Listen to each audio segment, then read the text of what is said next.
This presentation is devoted toward a simplified overview of verb form uses. And because I'm a teacher, I'm going to do what teachers do and start with some disclaimers and qualifications. So first, this is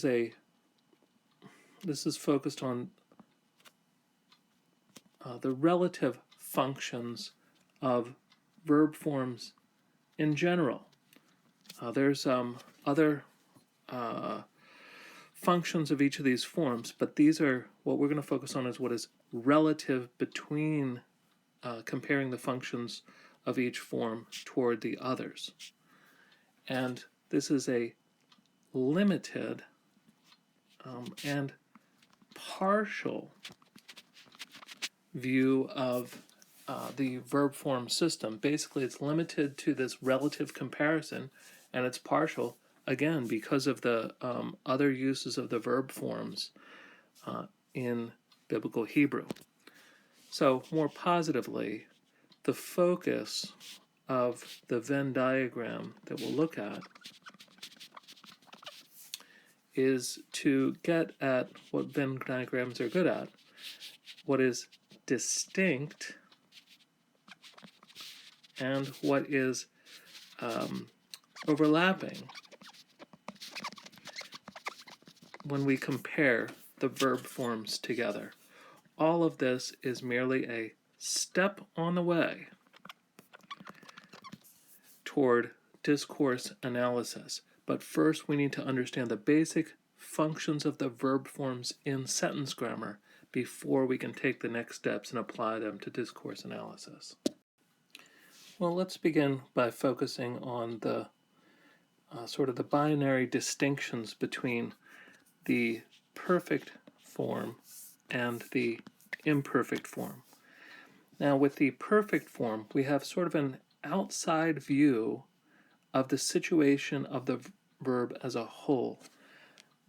Namely, we typically default to past tense, and that's just to look at the whole thing as a whole, but that's really a function of context. It's the past tense. There's no tense in the verb form at all. Rather, if the verb is embedded in discourse, for example, it often has a durative or a continuing or sort of a present tense form. So it really depends on where the verb form is placed. The imperfect, on the other hand, has more of an inside view of the situation as a process.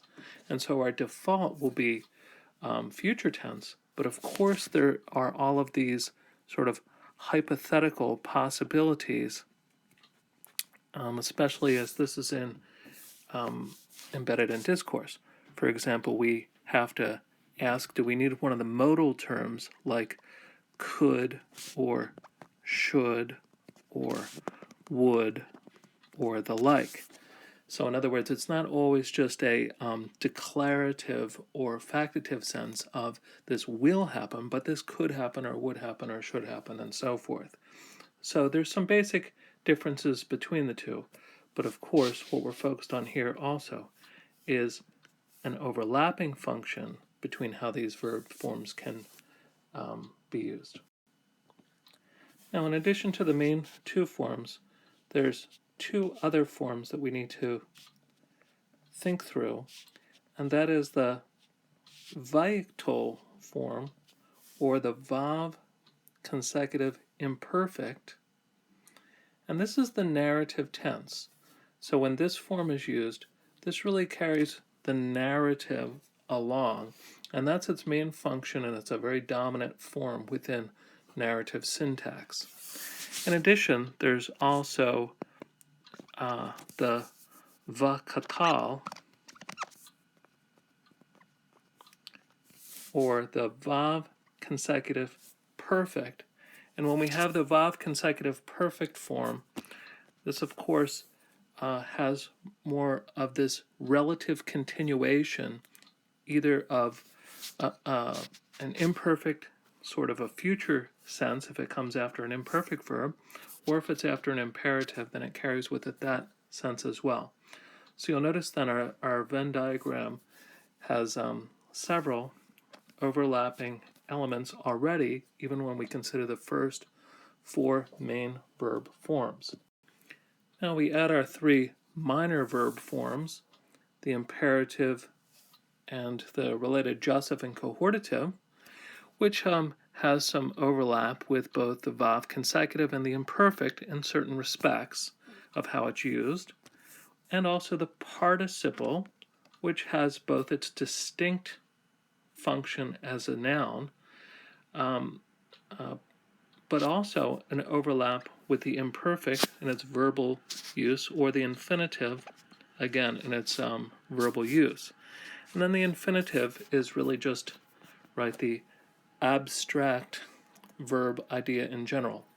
Now, what not to get hung up on is why all these circles on the Venn chart are exactly where they are. All that's important here is just to notice the relative relationship between the forms and overlapping functions with other related forms. So while each of these forms has a distinct function, one of the ways that the Vav consecutive imperfect overlaps with a perfect is they can both relate to things that happened in the past. And so it depends on context how that works. Now with the perfect and the imperfect, these both relate when they're, especially when they're embedded in discourse, for something that's habitual or a continued sort of an action or state. Now, of course, the imperative, jussive, cohortative, these deal with commands, which also can be shared by the imperfect in certain senses, because the imperfect, especially when it's negated, is going to give a negative prohibition or some kind of a positive command as well. And likewise, there's sort of a contingency or a wish or desire for what could, would, or should happen that is shared between the imperfect and the jussive cohortative, but also this sense can be carried forward by the Vav consecutive perfect. So sort of this is where this whole volitional sense is where these several forms overlap in their function. Then finally, the participle. Again, it can have this sort of verbal sense, and that's where it overlaps with the imperfect. It can have sort of this noun idea or adjective idea, but it also can be just in its abstract verbal sense, and that's where both the infinitive and the participle per se have that gerund, ing, sort of ending that we just place on the verb. Again, infinitives oftentimes will have prepositions attached to them, or infinitive or pronominal suffixes, which gives the infinitive its own distinct function.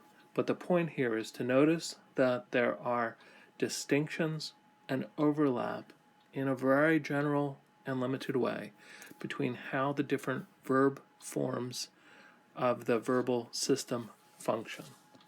A couple of other very brief notes are in order, and there's 2 other categories that we often think of verbs in.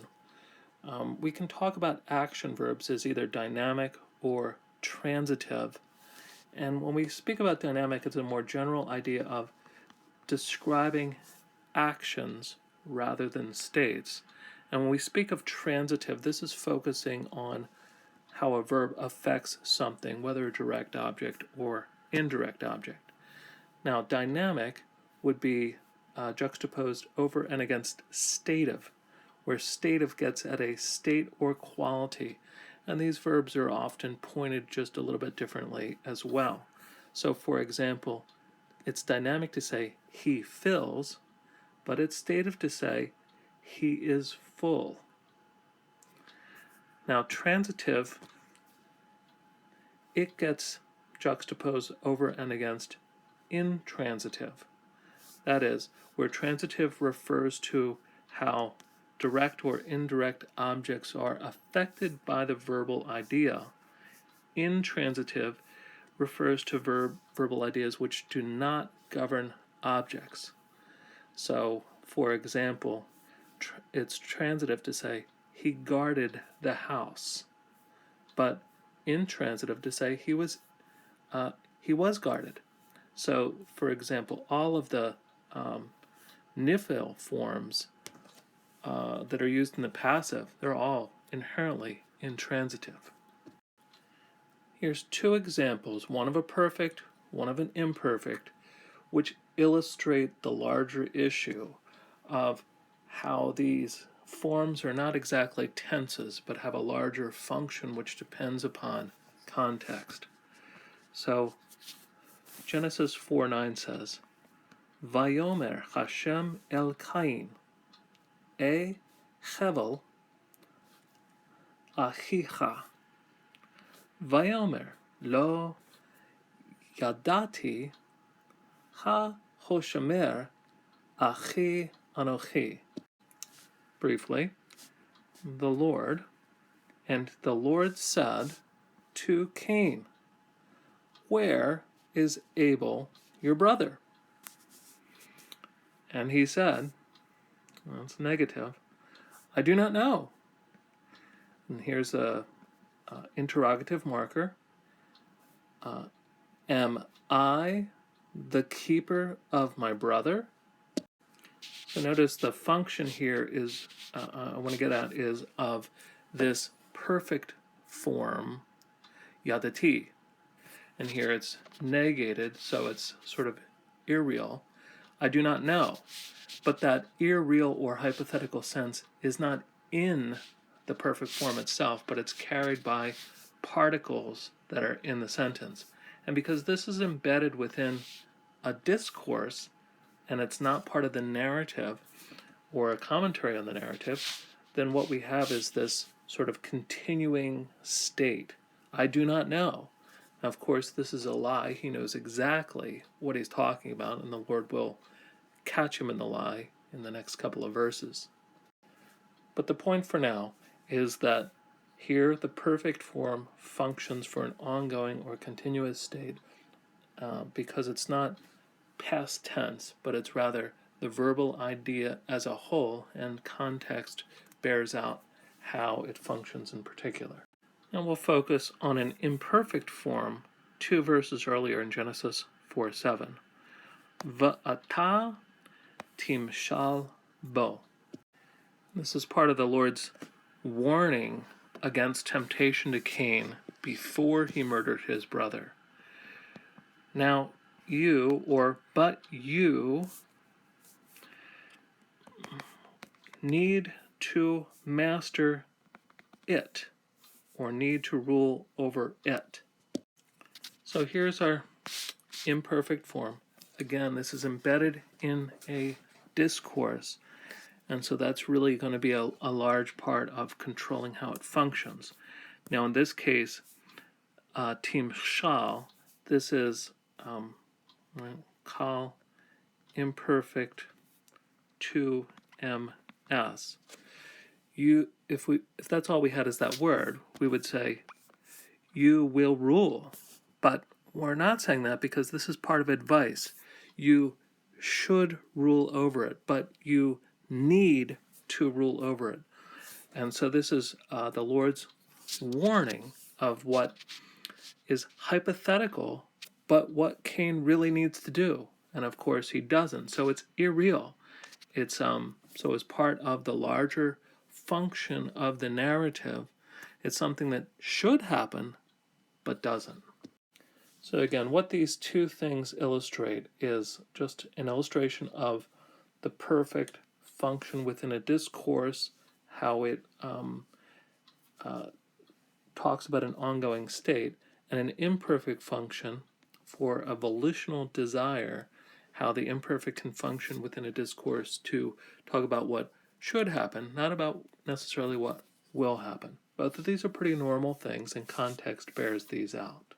The idea to use a Venn diagram comes from the book, The Grammar by Cook and Homestead, mine is very different than theirs. I don't use the verb forms the way that they do, but here I'm following Arnold, Choi, Walkie, O'Connor, and I also have interacted just briefly with Lambden.